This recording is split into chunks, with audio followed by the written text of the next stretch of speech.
San Odilon, abad de Cluny, 1 de enero. Desenvolvióse la larga vida de este héroe de santidad entre fines del siglo X y principios del XI, precisamente en una época en que la Iglesia sufría el abusivo entrometimiento del poder civil y deploraba la simonía y los más abominables escándalos, época en que el retorno a la barbarie amenazaba arruinar a la vez la Iglesia y la sociedad. Pero Dios, que vela amorosamente por sus hijos, escogió el monasterio de Cluny para plantel y cuna de almas fervorosas que, andando el tiempo, habían de correr tras las ovejas descarriadas y traerlas al santo redil de su iglesia. Allí creció robusta la virtud de nuestro santo, señalándose luego como uno de los apóstoles más celosos en la obra de regeneración cristiana de la sociedad. Odilon tuvo el alto honor de ser maestro y educador del ilustre Hildebrando, que más adelante gobernó la iglesia con el nombre de Gregorio VII.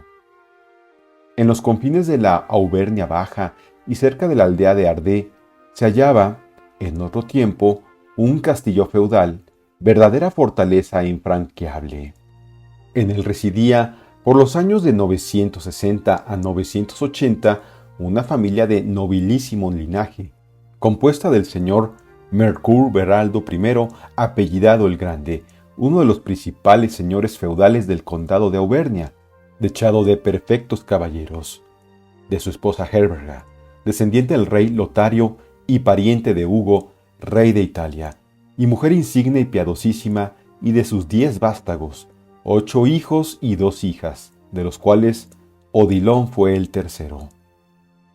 Milagrosa curación. Era muy niño cuando, tras grave dolencia que puso en riesgo su vida, quedaron sus miembros sujetos por traidora parálisis.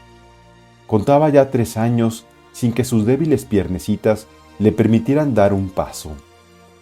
Pero aconteció un día en que, al regresar de un viaje que efectuó en compañía de los criados de su padre, detuviéronse en un pueblecito cuya iglesia estaba dedicada a la Virgen María, y los criados, con el fin de comprar algunas provisiones, dejaron al enfermito en su camilla junto al portal de la iglesia.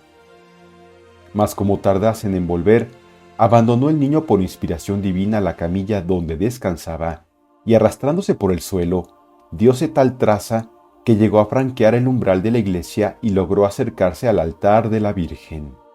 Sin duda, para ayudarse a levantar, asió con sus manos los manteles del altar, y, al punto que los hubo tocado, sintió que salía de ellos, como en otro tiempo de los vestidos del Salvador, una fuerza misteriosa que milagrosamente le restituía la salud. Los criados, al volver, quedaron maravillados viéndole saltar de gozo ante el altar de la Virgen. La bondadosa madre que le había curado parecía sonreírle desde su trono. Odilon, que ya amaba a la Virgen, le tuvo desde ese día particular devoción y correspondió a los favores de su celestial protectora, ofreciéndole generosamente su salud y su corazón. Acudió pocos años después en peregrinación a la iglesia en que había recibido tan señalado beneficio y, de rodillas ante el altar, consagróse a María con la siguiente oración: Oh benignísima Virgen María, desde hoy y para siempre me consagro a tu servicio. Socórrenme en mis necesidades, oh poderosísima medianera y abogada de los hombres. Cuanto tengo te doy, y gustoso me entrego a ti por entero para ser tu perpetuo siervo y esclavo.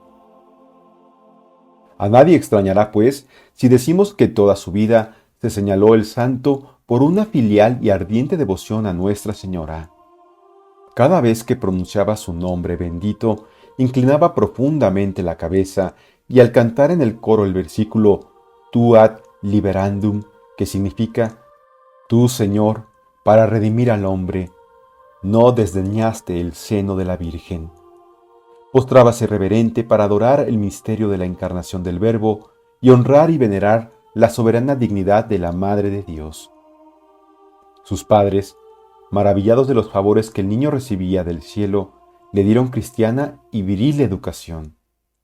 Muy jovencito aún pusiéronle con los canónigos de la colegiata de San Julián, que dirigían por entonces una escuela que fue muy famosa en la ciudad de Brioude. Solo eran admitidos en ella los hijos de los nobles, y hasta los canónigos que la regentaban llevaban el título de condes de Brioude.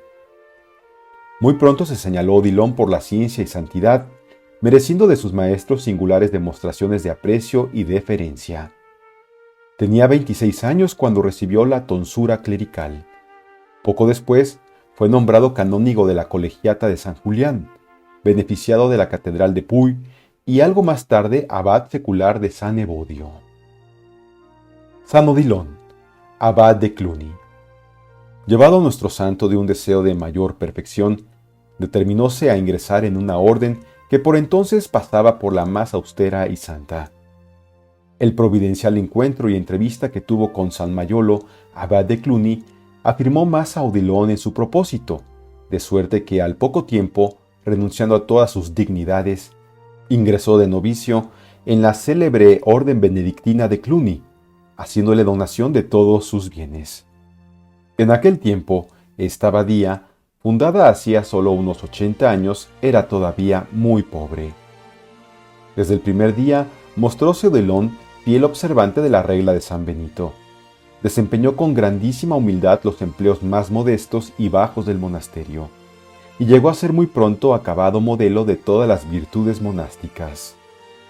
Antes de que hubiese transcurrido el año de noviciado, fue admitido a profesar en la orden, y en el mismo año le tomó San Mayolo como vicario y le nombró a la vez sucesor suyo, a pesar de la resistencia que opuso Odilon en un principio.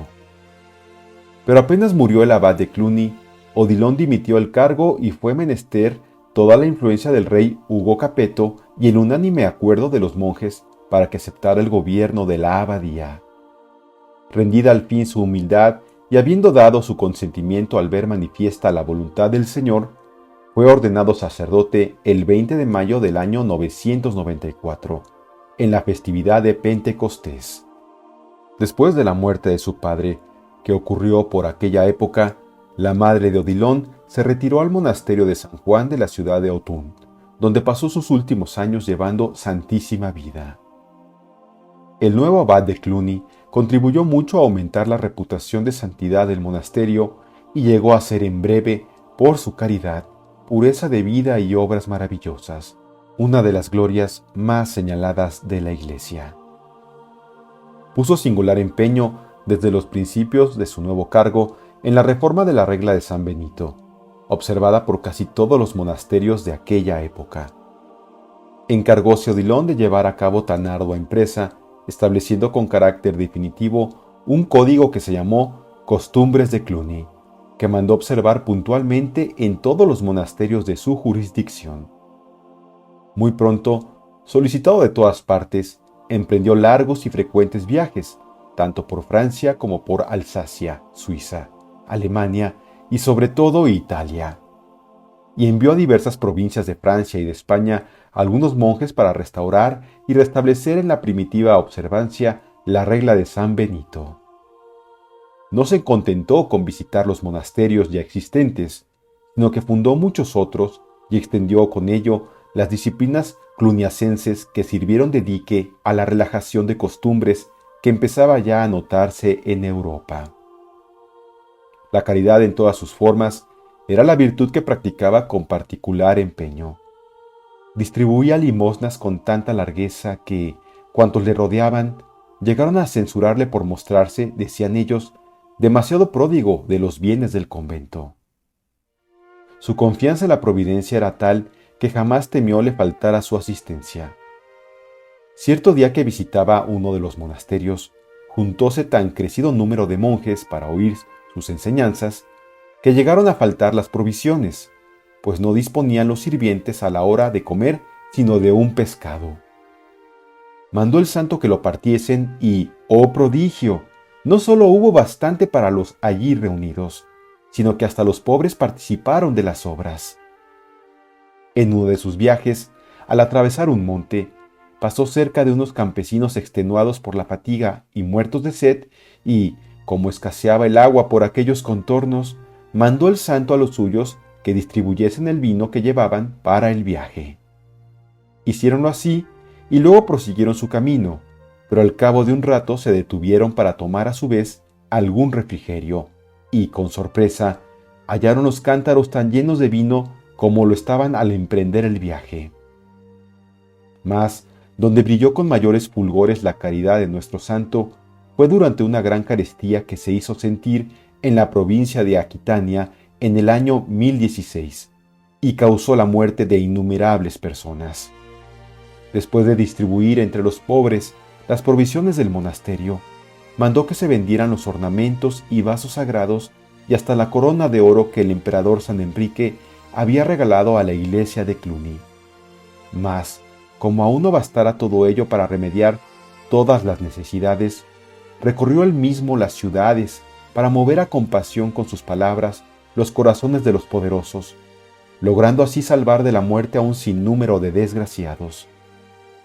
A ejemplo de Tobías, cuidábase de enterrar los cadáveres de quienes de miseria y de hambre habían muerto en los caminos. Por su intercesión y súplicas, gran número de enfermos, ciegos, dementes y paralíticos recobraron la salud o las facultades. Era blando y compasivo con sus monjes, y más parecía madre bondadosa que padre severo y justiciero. A los que le reprendían por ello, solía responderles que es preferible pecar por exceso de dulzura que por severidad. Con ser grande la compasión que tenía del prójimo, nunca se compadeció de su propio cuerpo, al que trataba con extremado rigor. Sus ayunos eran frecuentes y prolongados, dormía apenas lo indispensable, ceñíase con ásperos cilicios, sometía, en fin, todos sus miembros a la más austera mortificación, cuidando, sin embargo, que su vida tan penitente no trascendiera al exterior. San Odilon y las ánimas del purgatorio. No se limitaba la caridad del santo a socorrer a sus hermanos, sino que se extendía de modo especialísimo a las almas del purgatorio. A él se debe la institución de la conmemoración de los fieles difuntos. Aunque la piadosa costumbre de rogar por los finados se remonta a los tiempos apostólicos, como lo atestiguan los libros litúrgicos de aquella época y los escritos de los santos padres, no obstante, en el transcurso del año no había un día dedicado especialmente a orar por ellos. He aquí el origen de la piadosa institución. Al regresar un monje de la peregrinación a Tierra Santa, estalló de improviso, cuando ya se hallaba cerca de Sicilia, violenta tempestad que le obligó a refugiarse en una isla próxima.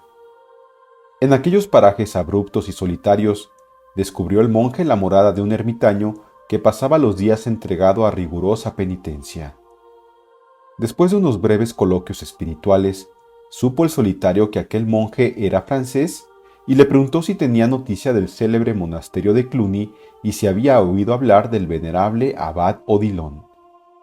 Respondióle el monje afirmativamente, y entonces el santo ermitaño le dijo: «A poca distancia de aquí, he visto con frecuencia levantarse grandes llamaradas que envolvían a millares de almas, las cuales padecían tormentos atrocísimos, proporcionados a la especie y número de los pecados por ellas cometidos.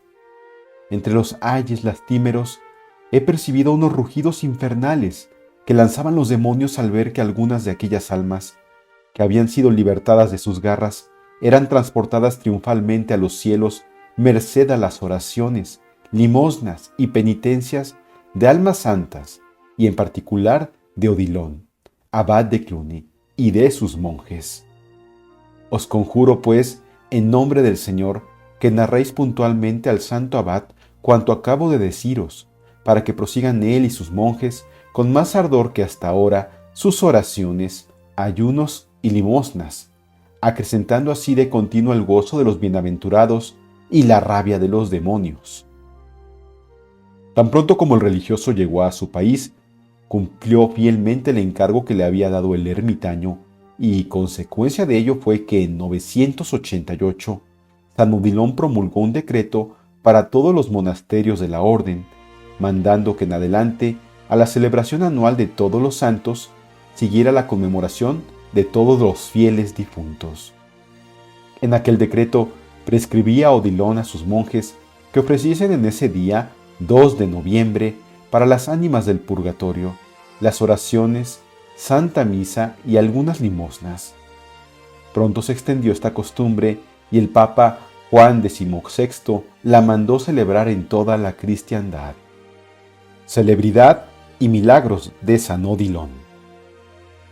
Fue San Odilon valiosísimo consejero de papas, emperadores y reyes, que en toda ocasión le demostraron singular aprecio. Tomó parte muy activa en los grandes acontecimientos de su época y su intervención fue siempre segura prenda de feliz éxito. En el año 1004 intercedió ante el emperador Enrique II y logró que los habitantes de Pavia no fuesen castigados después de una sublevación. Al morir el santo emperador en el año 1024, Odilon aseguró la elección del sucesor, librando con ello de un día de luto a la misma ciudad de Pavia. Al fin de su vida, fue árbitro de la paz entre García IV, rey de Navarra, y su hermano Fernando I de Castilla. Contribuyó al establecimiento de la llamada Tregua de Dios, que tanto bien y provecho produjo para la humanidad. Su humildad y modestia le hacían rechazar de continuo los elogios que recibía de cuantos le visitaban. Por unanimidad, el pueblo reclamó para Odilon las más altas dignidades de la Iglesia y el Papa Benedicto IX le remitió el palio y el anillo pastoral como prueba de amistad. Pero Odilon, rechazándolo todo, prefirió la soledad del claustro a todas las dignidades. Visitando una vez el monasterio de Monte Cassino, el abate Obaldo le invitó a oficiar en la misa conventual el día de San Benito. Mas Odilon no solo rehusó, considerándose indigno de tal honor, sino que aún obtuvo, después de grandes instancias, que se le permitiese besar en dicho día los pies de todos los monjes de la comunidad. En los monasterios era acogido con grandes muestras de regocijo, y los monjes acudían confiados a él como hijos a su padre bondadoso.